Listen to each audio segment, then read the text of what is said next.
dans le Seigneur, nous sommes heureux de nous retrouver ce dimanche matin pour adorer celui qui nous a fait et celui qui a des projets pour nous. Je vous propose qu'on prenne le temps de nous mettre à l'aise et de bander au Seigneur sa divine présence. Il est le Jéhovah Shammah.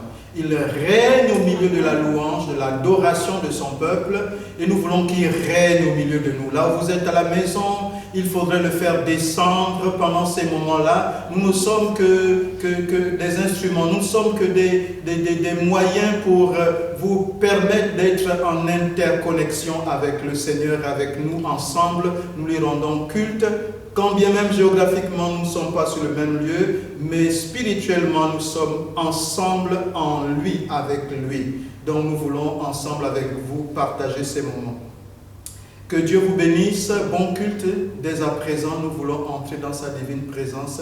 Je vous invite à la prière et après cela, le pasteur Londouti va nous conduire dans des temps d'adoration. Seigneur Dieu, nous te bénissons dans le nom de Jésus-Christ de Nazareth. Merci pour ta faveur, merci pour ta grâce, merci pour ta gloire. Là où deux ou trois sont assemblés en ton nom, tu es présent au milieu d'eux. Merci Seigneur pour ta divine présence. Nous croyons que tu fais toutes choses bonnes et parfaites en ton temps. Seigneur, laisse que la gloire soit à toi. Nous voulons nous soumettre à toi. Nous voulons nous abandonner à toi. Nous voulons, Seigneur, nous laisser conduire par toi. Que le règne, la puissance et la gloire te reviennent à toi et à toi seul. Laisse-nous t'adorer, laisse-nous t'aimer, laisse-nous t'exprimer notre reconnaissance. Car tu es Dieu. En dehors de toi, il n'y a point d'autre qui mérite la louange. Béni soit ton Seigneur. Dans le nom de Jésus-Christ de Nazareth. Amen. Nous sommes à toi, Seigneur. Nous sommes à toi et nous voulons dire que nos vies n'ont pas de sens sans toi. Amen. Tu es tout pour nous, Seigneur. Merci. Nous avons des objectifs à atteindre. Chaque jour que tu nous donnes est une grâce. Que nous voulons vivre avec toi. Alléluia. Tu es tout pour nous, Seigneur. Tu es tout pour nous, Seigneur. Tu es tout pour nous, Seigneur. Seigneur. Tu es tout pour nous, Seigneur. Tu es tout pour nous, Seigneur. Il n'y a pas de vie en dehors de toi, Seigneur. Prenons la place qui est la tienne, oh Dieu. Il n'y a pas de vie en dehors de toi, Seigneur. Règne quand tu veux. Garde-nous près de toi, Seigneur. Garde-nous près de toi. Ah, Seigneur, garde-nous. Près de toi, c'est là que se trouve la vie.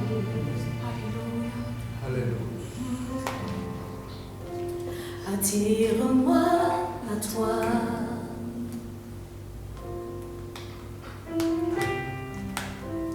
Je me laisse pas. Je veux tout abandonner, Seigneur. Je veux tout abandonner. Je veux tout abandonner pour restaurer notre amitié, oh Dieu. Et restaurer notre amitié. Tout au fond de moi, Seigneur, véritablement, tu es celui que je désire. Alléluia. Tu es mon désir. Et je réalise que je ne veux que toi. Je ne veux que toi. Non, rien ne peut te remplacer. Rien ne peut te remplacer. Dans tes bras, je suis rassurée. Dans tes bras, je suis rassurée. L'adorateur dira avec moi que ce matin, attire-moi à toi, attire-moi à toi, attire-moi à toi, Seigneur. Attire-moi à toi. Attire-moi à toi, Seigneur. J'ai tellement besoin de ta vie, Seigneur. Ne me laisse pas. Si tu me laisses, je n'ai pas d'avenir. Je suis perdue sans toi. Je veux tout abandonner. Je veux tout abandonner, Seigneur, pour restaurer. Et restaurer notre amitié. C'est vrai, tout au fond de moi,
pourrai enfin te voir, Je peux te voir, Seigneur. admirer ta beauté, Oui, je veux admirer ta me beauté, prosterner à tes pieds. Seigneur, je viens pour t'adorer, me prosterner à tes pieds, m'abandonner, recevoir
Jésus. À qui d'autre dirions-nous, Seigneur? À toi qui as les paroles. Nos cœurs s'élèvent à Tu toi. as les paroles. Nos mains s'élèvent à toi. Notre foi est fondée sur ta parole. Nous attendons à toi, Seigneur. Tout nous vient de toi. Tout nous vient de toi. Tout nous vient de toi. Toi qui jamais ne nous as laissés. Toi qui as pris notre place à la croix, Jésus. Toi qui as payé le prix fort, Seigneur Jésus. Oui, la vision, c'est avec toi. C'est avec toi que nous l'atteignons. Oui, Seigneur, notre avenir, c'est avec toi. C'est avec toi seul que nous le vivrons. Avec toi seul. Toi qui t'es donné pour nous. Alléluia. Mais qui est semblable à toi? Personne. Qui est semblable à toi? Personne. Qui est semblable à toi? Seigneur. Qui est semblable à toi? Tu es véritablement celui que nous avons le plus précieux. Tu es véritablement celui qu'il nous faut dans cette vie. Tu es véritablement celui dont nous avons besoin. Seigneur, nous te désirons. Plus que jamais, Seigneur. À qui d'autre pourrais-je te comparer? Dans les cieux et sur la terre, car au plus profond de mon cœur, je connais qu'un seul amour, le Dieu qui pour moi s'est sacrifié, qui s'est donné tout entier, le roi qui se suffit à lui-même. Tu es tout ce que j'ai de plus précieux. Alléluia. Dis-le avec moi ce matin. Tu es tout ce que j'ai de plus précieux. Dis à Jésus, tu es tout ce que j'ai de plus précieux. Tu es tout ce que j'ai de plus précieux. Dis-le de tout ton cœur, tu es tout ce que j'ai de plus précieux. Tu es tout ce que j'ai de plus précieux. Dis-le encore, tu es tout ce que j'ai. Tu es tout ce que j'ai de plus précieux.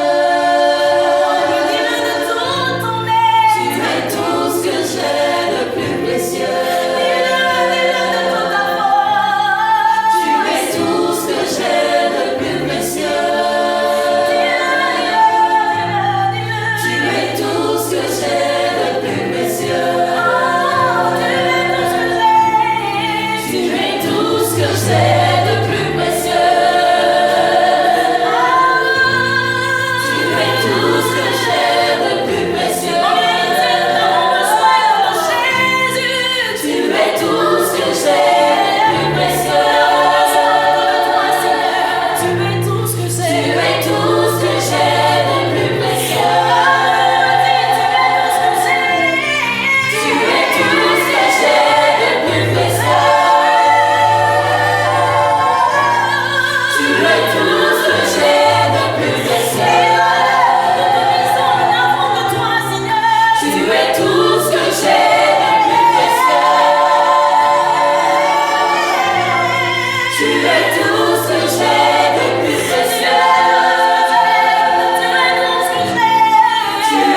ce que j'aime de Dieu, que tu es tout. Seigneur, nous élevons vers toi nos voix. Nous élevons vers toi nos voix et Seigneur. Tu es tout. Que tu es l'essence de notre existence. Tu es tout ce que j'aime. En réalité, l'homme seul n'aboutit à rien. Mais c'est l'Esprit Saint autour de toi qui vit et fait. C'est ton esprit qui nous donne la vie. Et nous voulons encore ce matin nous abandonner complètement à toi. Pour dire que tu es Tu es Dieu. Alléluia. le seul qu'il nous faut. C'est véritable, c'est toi. Alléluia. Béni soit ton Saint-Nom. Alléluia. Il mérite nos adorations.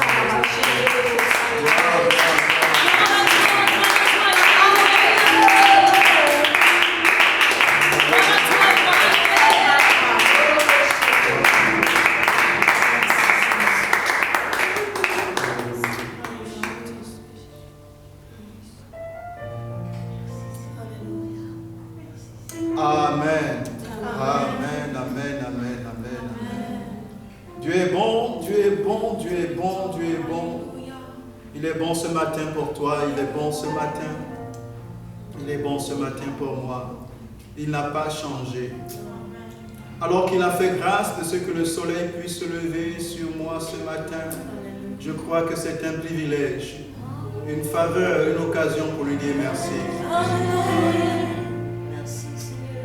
Une faveur, si nous vivons, c'est parce qu'il le veut. Et c'est parce que nos vies sont faites pour le glorifier. Il t'a fait pour manifester sa gloire. Que cette journée soit pour toi une journée de gloire, de magnificence, de contemplation, de bénédiction, de faveur, de grâce. Là où tu es privilégié de ce qu'il t'a fait voir ce jour nouveau. Parce que tu es un témoin vivant de sa gloire. Quand on te regarde, on voit la gloire de Dieu. Tu bénis le Seigneur ce matin pour la gloire de Dieu que tu es. Tu bénis le Seigneur ce matin pour le souffle de vie qu'il te donne. Ce souffle de vie est un miracle. Ce souffle de vie est une faveur. Ce souffle de vie est un témoignage puissant de ce qu'il a l'œil sur toi, de ce qu'il n'a pas fini ses projets avec toi, de ce qu'il a encore. Il a le dernier mot. Il a le dernier mot. Il a le dernier mot. Il est Dieu de toute éternité, Dieu. Seigneur, laisse que ton nom seul soit béni. Alléluia. Alléluia. Gloire à Jésus. Gloire à Dieu, gloire à Dieu, gloire à Dieu, gloire à Dieu. Amen.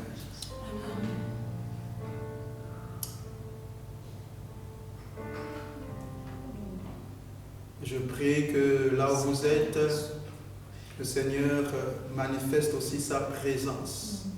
Là où vous êtes, qu'il manifeste cette même présence que nous ressentons ici, que vous la ressentiez aussi là où vous êtes. Il dit là où 2 ou 3 sont assemblés en son nom, il est présent. Lorsque Gédéon s'est rendu compte que c'est l'Éternel qui était présent, il a dit ne bouge pas, Seigneur. Si c'est toi, ne bouge pas que je revienne avec mon offrande. Je ne veux t'adorer, je ne veux me tenir dans ta présence sans t'offrir ce que j'ai. Merci Seigneur pour la faveur que tu me fais de pouvoir m'offrir à toi avec tout ce que j'ai, avec tout ce que tu me donnes, mon cœur, mes reins, tout ce qui est en moi est à toi. Béni soit ton Saint. Je voudrais vous inviter à l'offrande de nos biens.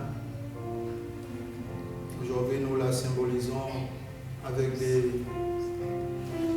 de l'argent, mais ce n'est qu'une forme, un symbole de nos biens. C'est l'homme qui a créé le symbole pour dire voici une représentation de nos richesses. Pour dire Seigneur, nous ne pouvons pas transporter toutes choses, mais voici une représentation de ce que tu fais pour nous, une offrande. Nous ne pouvons pas t'apporter un bélier, un bouc, mais nous pouvons t'apporter le fruit de notre cœur. Seigneur, au travers de ces offrandes, reçois-les comme un témoignage vivant de notre amour pour toi. Merci Seigneur. Librement, nous voulons apporter. Si vous pouvez faire comme nous, faites-le. Tu es tout ce que j'ai de plus précieux. Tu es tout ce que j'ai de plus précieux. Alléluia. Béni soit ton Saint-Nom. Tu es tout ce que j'ai de plus précieux. Tu es tout ce que j'ai de plus précieux.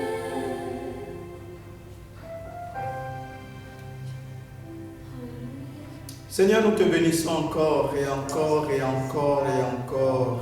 Tu es bon. Quelle faveur, quelle grâce. Nous voulons prendre le temps de méditer ta parole. Éclaire-nous, Seigneur. Tu envoyas ta parole nous libérera. Ta parole est la vie, elle est la vérité. Seigneur, merci pour ta parole. Nous serrons ta parole dans nos cœurs. Laisse que ton nom seul soit béni. Au nom de Jésus-Christ de Nazareth. Amen. Amen. Amen.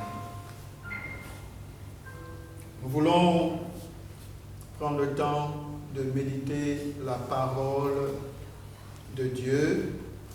Nous croyons selon la parole de Dieu que la foi vient de ce que l'on entend vient de la parole de Dieu. Ce matin, nous voulons approfondir un peu ce qu'est la vision, parce que c'est vraiment fondamental de bien comprendre et de cerner la vision. Nous avons dit que la vision doit être écrite, nous avions dit qu'il fallait que la ressource soit garantie, le plan élaboré et le cap maîtrisé. Et nous voulons un peu revenir davantage sur cette vision écrite. C'est quoi? Comment est-ce qu'elle est maîtrisée, la vision? Comment on sait qu'on a la vision? Et j'aimerais m'appuyer sur un texte simple qui se trouve en Hébreu au chapitre 11. Hébreu chapitre 11, le verset 3. Et nous allons lire dans la version Le Semeur. La version Le Semeur dit ceci: « Par la foi, nous comprenons que l'univers a été harmonieusement organisé par la parole de Dieu et qu'ainsi le monde visible tire son origine de l'invisible. » La vision, c'est quelque chose d'invisible jusqu'à ce que nous l'ayons matérialisé. Nous avons dit qu'il faudrait que la vision soit écrite parce que justement, c'est quelque chose d'invisible.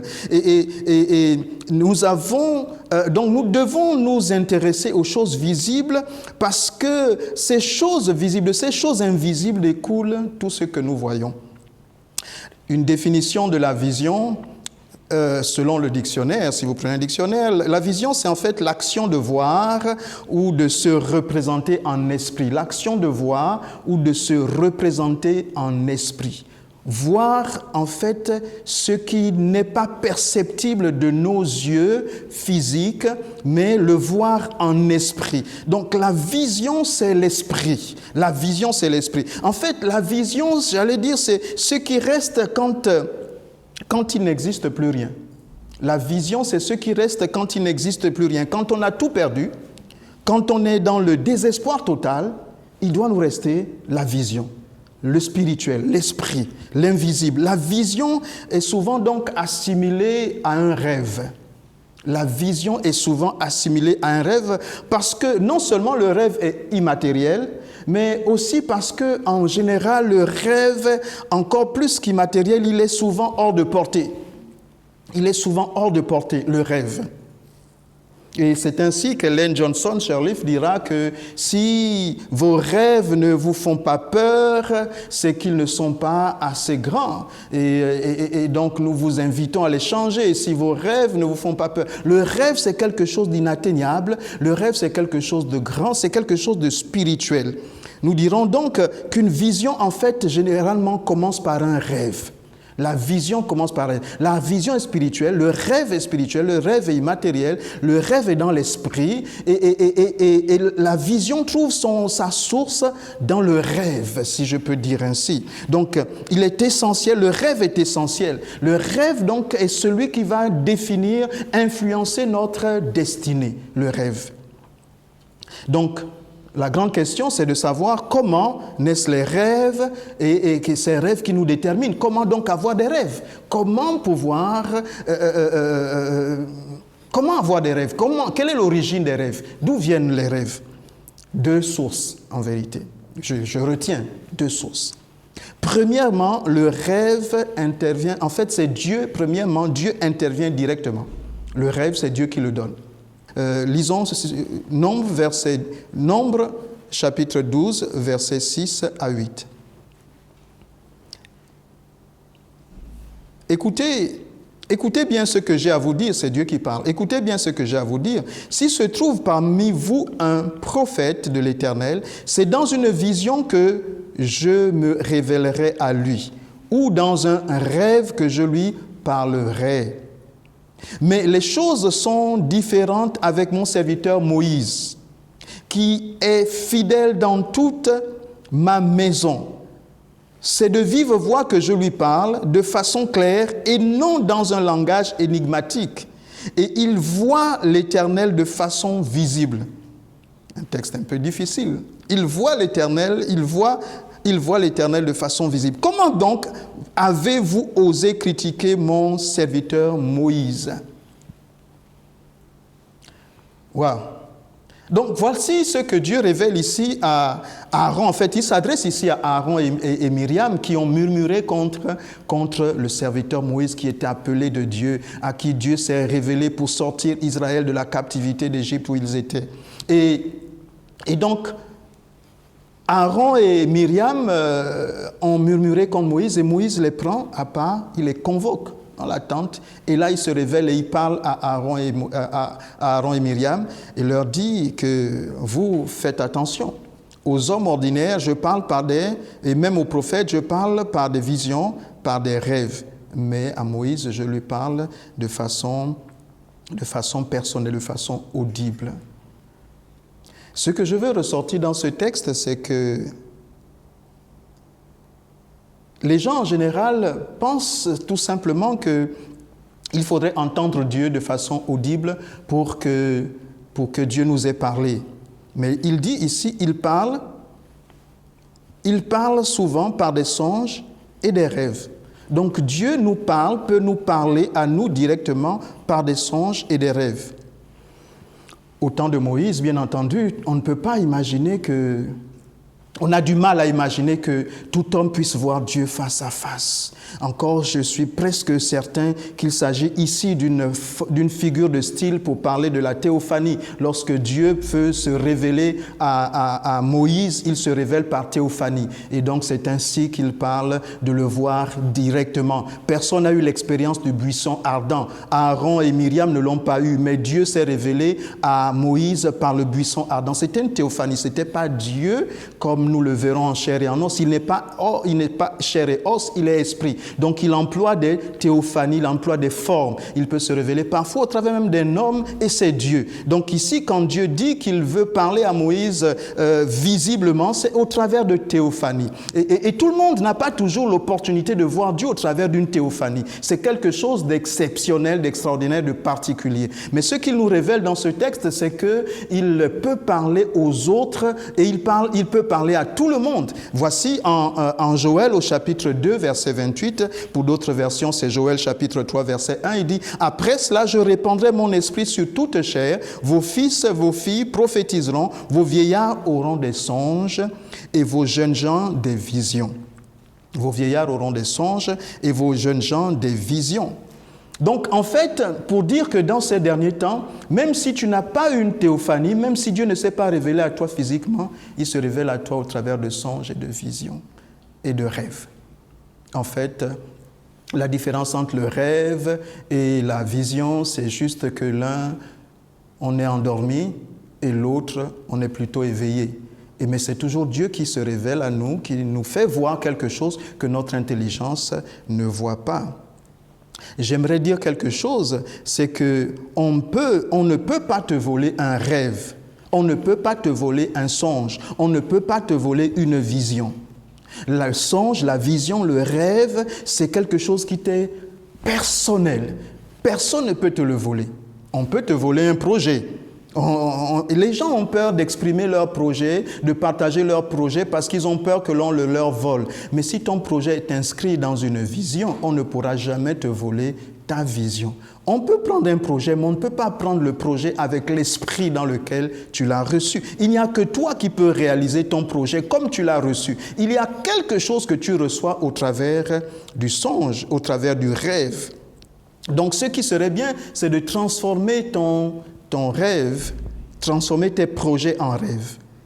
Que tes projets ne soient pas juste sur une intelligence humaine, mais que ce soit des rêves matérialisés. Des rêves matérialisés. Donc, tout le monde peut rêver, tout le monde rêve. Même dire que tout le monde peut rêver, c'est un euphémisme. Tout le monde rêve, absolument tout le monde rêve. Selon les recherches, chacun rêve au moins 4 à 5 fois dans la nuit. Au moins 4 à 5 fois. Et en moyenne, une durée de 90 minutes dans notre sommeil est du rêve. Les jeunes rêvent encore plus que les vieux, les personnes plus âgées. Mais nous rêvons au moins 90 minutes dans un songe, dans une nuit. Mais nous oublions nos rêves. En fait, j'allais dire, Dieu parle à tout le monde.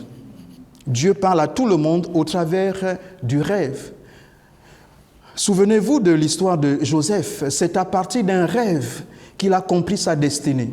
Et quand il a partagé son rêve à ses frères ont voulu le tuer. Tous les hommes ont un rêve, mais quelle est ton attitude quand tu as le rêve? Le rêve, c'est ce que Dieu donne à tout homme pour pouvoir se projeter. Quelqu'un qui est dans le chômage peut rêver. Il peut rêver qu'il se retrouve en train de travailler. Waouh! Et vous vous réveillez un bon matin, vous étiez en costume, cravate, et vous étiez derrière un bureau en train de... Mais vous savez que vous êtes au chômage. Qu'est-ce qui va se passer? C'est qu'au-dedans de vous, quelque chose va naître. Vous dites, je suis sûr que je vais trouver du travail. Parce que vous avez rêvé. Dieu permet à chacun de rêver et parfois au-delà du réel, au-delà du vécu, au-delà de notre expérience réelle, nous rêvons le contraire. Notre couple est bas de l'aile et nous rêvons du contraire. Nous rêvons et ainsi nous recevons la capacité de pouvoir travailler à ce que ça aille mieux. Nous sommes dans une disette, nous sommes dans la pauvreté, et puis nous rêvons. Et d'autres vont dire que le rêve ou l'illusion aide à vivre. Non, en fait, il ne faudrait pas que le rêve juste, tu es pressé d'aller dormir juste pour rêver. Non, il faut le contraire, il faut être pressé de te réveiller pour mettre à exécution ton rêve. Parce que ce qui se passe, c'est que Dieu te formate pendant le rêve, il te parle pendant le rêve, il te conditionne pendant le rêve, un peu comme Jésus dit, j'ai prié afin que la foi ne te manque pas. Satan demandait de te cribler, mais j'ai prié afin que la foi ne te manque pas. Et lorsque tu te retrouves devant la difficulté, tu sais que ton Dieu t'a dit que tu vas y arriver. Qu'est-ce qui devait se passer pendant que Joseph était dans le puits? S'il n'avait pas rêvé, je suis sûr que la situation devait être bien plus difficile. Il a partagé son rêve et ses frères l'ont combattu. Ses frères étaient jaloux à tel point qu'ils l'ont mis dans un puits pour le tuer. Et parce qu'à ce moment-là, certainement que Joseph était en train de dire « Mais Dieu, n'ai-je pas vu les gerbes se courber devant la mienne? N'ai-je pas vu la lune et le soleil? N'ai-je pas vu? N'est-ce pas toi qui m'as dit que mon nom sera grand? N'est-ce pas toi qui m'as dit que je régnerai? Mais qu'est-ce que je fais dans ce puits? » Certainement que dans ces conditions, il s'est retourné à Dieu et il s'est souvenu du rêve. Et quand on crie à Dieu à cause des rêves, nous voyons le Seigneur intervenir. En fait, le rêve doit nous donner la foi. Le rêve doit nous donner la foi, la détermination. Alléluia. Amen, amen, amen, amen. Dieu donc nous permet à tous de rêver. Je disais donc que la vision, c'est une pensée écrite. La vision, c'est un rêve qui s'est matérialisé. En fait, la vision, c'est une pensée, oui, une idée qui s'est ensuite matérialisée. Nous l'avons matérialisée. La dernière fois, nous avons parlé qu'il faudrait l'écrire, qu'il faudrait la méditer. Donc ici, je dis simplement que le rêve est donné à tout le monde. Donc la vision, lorsque vous voulez avoir une vision, référez-vous déjà à ce que Dieu dit de vous. Une deuxième façon comment est-ce que Dieu nous amène à avoir une vision? Par les rêves, je disais. Deuxième façon, par les hommes. Dieu utilise des hommes pour nous révéler. Dieu utilise les hommes pour nous révéler tout court. Dieu utilise les hommes. Deuxième point, Dieu utilise les hommes pour nous révéler. La Bible dit en Proverbes chapitre 18, verset 21, « La vie et la mort sont au pouvoir de la langue. » La vie et la mort sont au pouvoir de la langue. Proverbes 18, 21. En fait, selon ce que les hommes vont dire sur nous, ils vont créer, en fait, ils vont réveiller, ils peuvent réveiller des rêves. Selon que l'homme, l'homme va parler à son enfant, les parents vont parler à leur enfant, ils vont réveiller, ils vont susciter des rêves en lui. Donc la parole est créatrice. Là, j'enfonce des portes ouvertes. Je ne veux pas tellement insister là-dessus. Nous le savons. Lorsque nous parlons positivement sur nous, nous pouvons être ensuite emmenés à croire et à comprendre. La Bible dit tout simplement, la foi vient de ce que l'on entend. Et ce que l'on entend vient de la parole de Dieu. Donc le fait d'entendre la parole de Dieu est fait. La parole que nous entendons va produire en nous des rêves, va produire en nous des conditionnements, va produire en nous des désirs qui vont être d'abord sous forme de rêves et ensuite il faudrait les matérialiser. Ces rêves, il faudrait les approprier, se les approprier et puis ensuite les mettre en forme, commencer à les écrire. La Bible dit « Heureux l'homme qui ne marche pas selon le conseil des méchants, mais qui trouve son plaisir dans la loi de l'Éternel. » Heureux l'homme qui ne marche pas selon le conseil des méchants. C'est en psaume, le premier psaume, psaume 1. C'est un psaume que tout le monde devrait apprendre, psaume 1. Heureux l'homme qui ne marche pas selon le conseil des méchants. Parce que les méchants, effectivement, ils peuvent très bien, l'homme peut très bien créer des rêves en nous. Donc quand nous parlons positivement à nos enfants, nous pouvons créer des rêves en eux. Nous pouvons leur donner de croire en eux-mêmes ou nous pouvons parfois les décourager. Il ne faut pas laisser les autres tuer le rêve au-dedans de vous. En fait, ce qui se passe autour de nous, c'est que les gens vont davantage chercher à tuer le rêve en vous. Ils essayent de tuer le rêve par leurs paroles négatives. Les circonstances de la vie, parfois, nous accablent et tuent les rêves. Beaucoup d'enfants, en fait, tout le monde rêve, mais les circonstances de la vie, parfois, viennent tuer le rêve. Les hommes viennent essayer de tuer le rêve. Dieu nous parle, mais nous sommes parfois plus attentifs aux circonstances de la vie. Mais Seigneur, si tu étais avec nous, pourquoi tout ce qui nous arrive ainsi? Un jour, Dieu vient se présenter devant Gédéon et puis Dieu l'appelle vaillant héros. Il lui dit vaillant héros, mais parce que Dieu savait qu'il avait donné certainement des songes et des rêves à Gédéon qui devaient le définir comme un vaillant héros. Mais qu'est-ce que Gédéon a entendu? Il a entendu certainement de son père qu'ils étaient la plus petite famille, la plus petite tribu de Manassé. Il était la dernière et ses parents, certainement à table, lui rappelaient qu'ils étaient pauvres, qu'ils n'avaient pas grand-chose, que lui, il était le dernier et le dernier n'est pas forcément le plus favorisé. Selon ce que Gédéon a retenu. Ce n'est pas dans toutes les familles que les derniers ne sont pas favorisés. Dans certaines familles, lorsqu'on est le dernier, on est privilégié. Mais Gédéon, lui, savait que comme il était le dernier, il était défavorisé encore plus.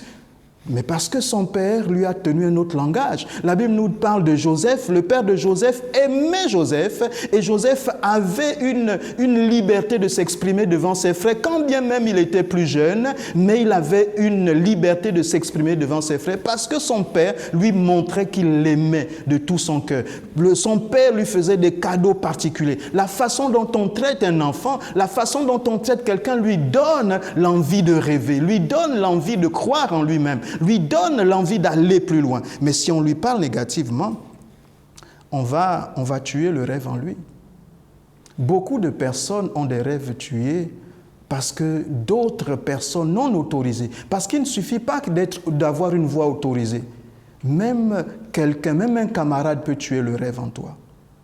Et j'encourage les parents à faire attention lorsqu'ils envoient leurs parents, même leurs enfants, même chez le voisin, même chez le frère, le neveu, la nièce, le grand-père. Parfois, davantage, les grands-pères, c'est connu, les grands-parents. Les grands-parents ont tendance à gâter les enfants parce que leur rôle, ce n'est pas d'être les pères. Leur rôle, c'est d'être les grands-pères. Et les grands-pères ne font que des cadeaux aux enfants. Mais les enfants ont besoin d'être encouragés, pas seulement des cadeaux. Les enfants ont besoin d'être éduqués. Les enfants ont besoin d'être repris. Mais pire encore, lorsque l'enfant va se retrouver dans un contexte qui n'est même pas un contexte favorable, tout ce qu'il entend. J'ai vu des parents parfois, parce qu'ils n'ont pas eu leur enfant dans les conditions souhaitées, ils ont attribué des sobriquets, des surnoms, des noms, des qualificatifs à leur enfant. Ils appellent leur enfant parfois quelque chose qui va juste dénigrer son origine paternelle ou son origine maternelle. Je sais, en général, ce sont les femmes qui sont aigries d'avoir porté 9 mois un enfant qu'elles n'ont pas désiré. Et lorsque l'enfant naît, pourtant cet enfant rêve. Pourtant cet enfant, chaque fois qu'il dort, Dieu lui parle. Pourtant cet enfant, chaque fois qu'il dort, Dieu lui parle. Mais chaque fois qu'il se réveille, vous lui parlez autrement et vous tuez le rêve. Lorsqu'il ose relever la tête, vous avez des paroles négatives. J'ai entendu quelqu'un appeler son propre neveu Mangana Man. Mais ce n'est pas un nom, ce n'est pas un nom. Ce n'est pas un nom. Comment est-ce que vous pouvez donner à vos enfants des sobriquets juste pour les qualifier par rapport à leurs origines? Un enfant n'est qu'un enfant.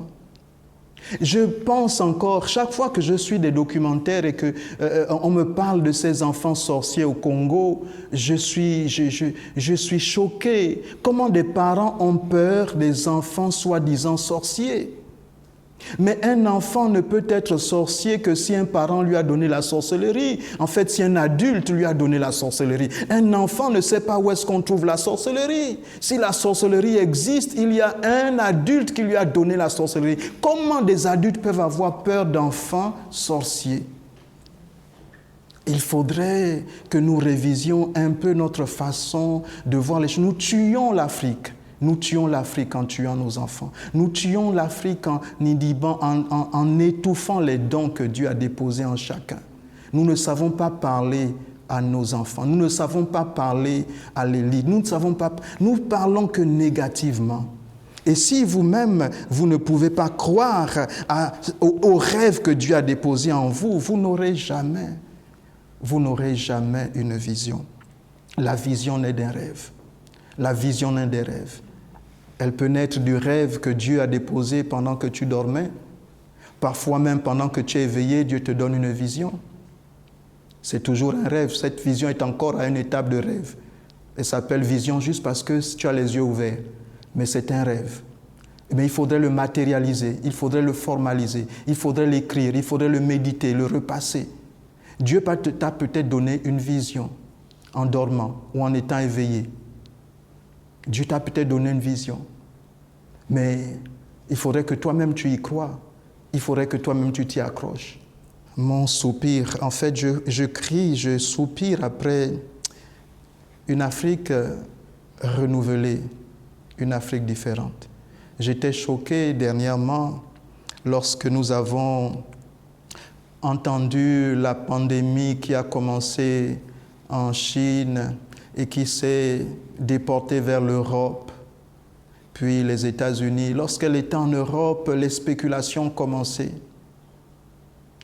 Lorsque j'ai entendu les médias commencer à faire des calculs sur la pandémie, comment est-ce qu'elle va exterminer l'Afrique, j'ai dit vraiment les hommes n'aiment pas les hommes. Je me suis dit les hommes n'aiment pas les hommes.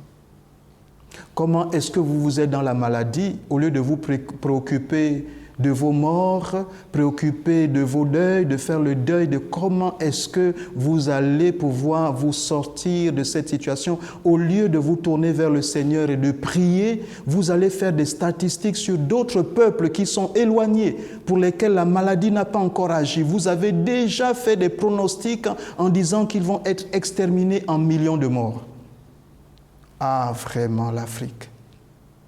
Les gens veulent tuer le rêve de l'Afrique. Les gens veulent tuer le rêve. Mais si les Africains eux-mêmes ne savent pas rêver, ne savent pas prendre en main leurs propres rêves, et j'entends des choses du style que si les grands n'ont pas pu faire, comment nous pouvons arriver. Il faut rêver, les amis, il faut rêver. Dormez. Si vous n'arrivez pas à rêver les yeux ouverts, dormez. Tout le monde peut rêver, même les yeux fermés. Si vous n'arrivez pas à rêver les yeux ouverts, dormez, priez, Seigneur, parle-moi pendant ma couche, parle-moi pendant mon sommeil. Tu vas te réveiller avec une pensée de Dieu. Mais ce que Dieu veut davantage pour toi, c'est que tu rêves les yeux ouverts.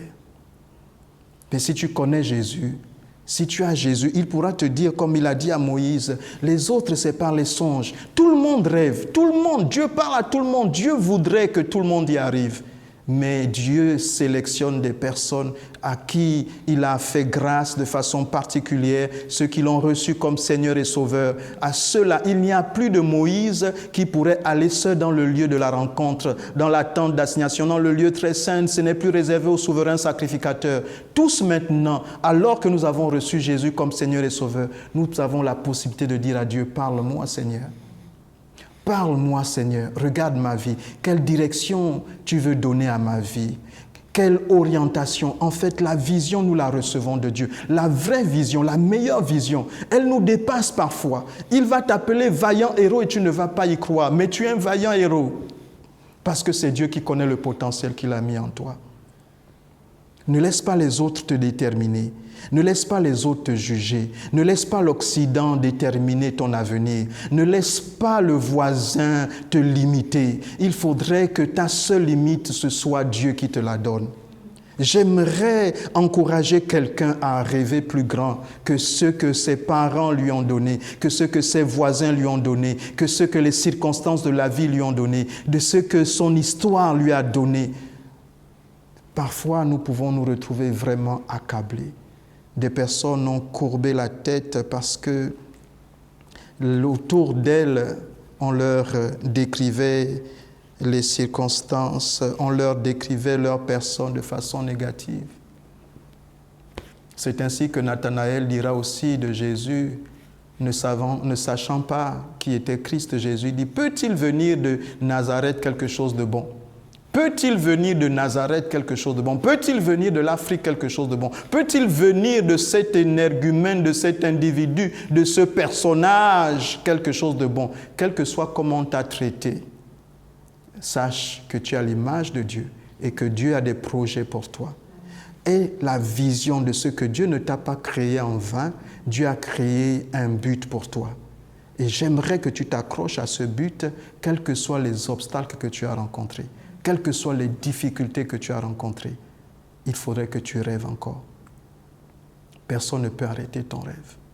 Personne, si ce n'est toi-même. Que Dieu nous bénisse. Nous voulons courber nos têtes et prier par rapport à cette parole, que chacun puisse élever sa voix et parler à Dieu par rapport à ces paroles. Là où tu es, bénis le Seigneur. Nous te bénissons, notre Dieu, notre Père. Laisse que la gloire soit à toi à cause de ce que tu es Dieu, à cause du sacrifice de Jésus sur la croix. Nous te bénissons, Père. Merci pour ta parole. Ta vision, Seigneur, vient au travers du rêve. Seigneur, si je vis, alors je rêve. Si je rêve, alors j'y arriverai. Si tu es avec moi, qui sera contre moi, éternel Dieu? Tu es l'alpha et l'oméga. Tu es le commencement et la fin. Seigneur, oui, je veux rêver au-delà de ce que je vois. Je veux rêver et écrire mon rêve. Je veux écrire mon rêve et ma vision se réalisera. Parce que c'est toi qui le dis de ta bouche et par ta main puissante tu l'accomplis. À ton nom seul, donne gloire. Dans le nom de Jésus. Amen. Il est celui qui nous rend capables par le mystère du sacrifice de Jésus sur la croix. Alléluia. Tout le monde rêve. Tout le monde rêve. Mais il y a quelqu'un qui s'est donné afin que nous allions au ciel dans sa présence. Il n'y a que par Christ Jésus. C'est pourquoi nous voulons encore commémorer sa mort et sa résurrection. Des hommes sans Christ Jésus peuvent arriver à de grandes choses parce qu'ils rêvent tous. Dieu a mis des rêves dans tout le monde. Même sans Christ Jésus, on peut faire de grandes choses. Mais il n'y a que par Christ Jésus qu'on peut arriver à Dieu. Il n'y a que par Christ Jésus qu'il est allé nous préparer une place. Il n'y a que par Christ Jésus que nous avons accès au royaume des cieux. Nous tous, nous rêvons, mais tous ne trouvent pas le chemin de la vérité et de la vie. Tu as besoin de plus que simplement rêver. Tu as besoin de plus simplement avoir une vision. Tu as besoin de Christ Jésus. Alors nous voulons symboliser ce Christ Jésus. Si tu l'as reçu, avec nous aussi, tu prends ce repas, ce pain et ce vin et nous voulons communier ensemble. Nous voulons nous tenir debout, si vous voulez bien, et nous voulons partager le pain et le vin.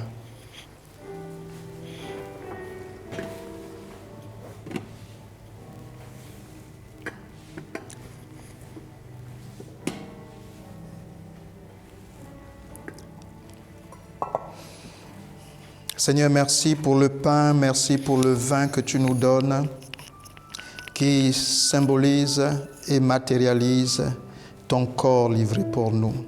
Laisse que ton nom seul soit sanctifié, Père, que la gloire soit à toi et à toi seul.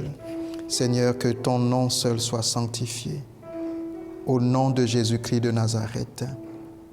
Amen. Alors faites passer...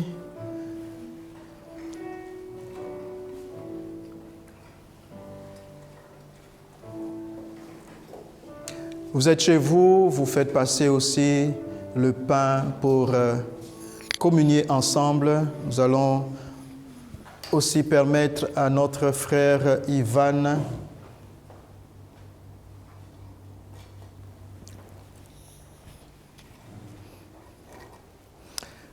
Merci Seigneur, mangeons-en tous.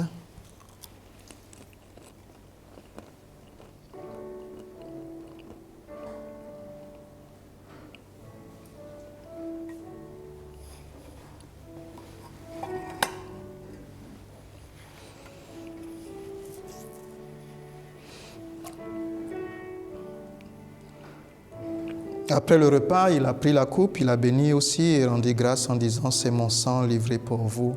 Seigneur, merci pour ce vin qui est ton sang livré pour chacun de nous. Nous le prenons, sachant que tu es le Dieu du mystère, de la transubstantiation, de la consubstantiation. Alors que nous prenons ce vin, nous savons que nous prenons ton sang. Au nom de Jésus-Christ de Nazareth. Amen. Faites passer.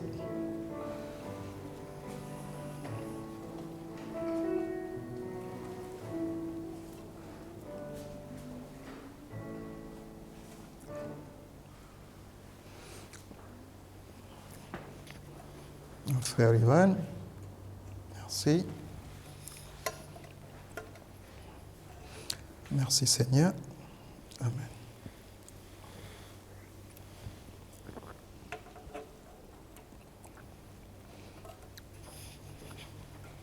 Nous bénissons le Seigneur. Merci Seigneur pour ta faveur, merci Seigneur pour ta grâce. Laisse que ton nom seul soit sanctifié à cause de ce que tu es Dieu, à cause du sacrifice de Jésus sur la croix. Au nom de Jésus, nous avons prié. Amen. Personne comme toi, Jésus. Personne n'est comme toi, Jésus. Personne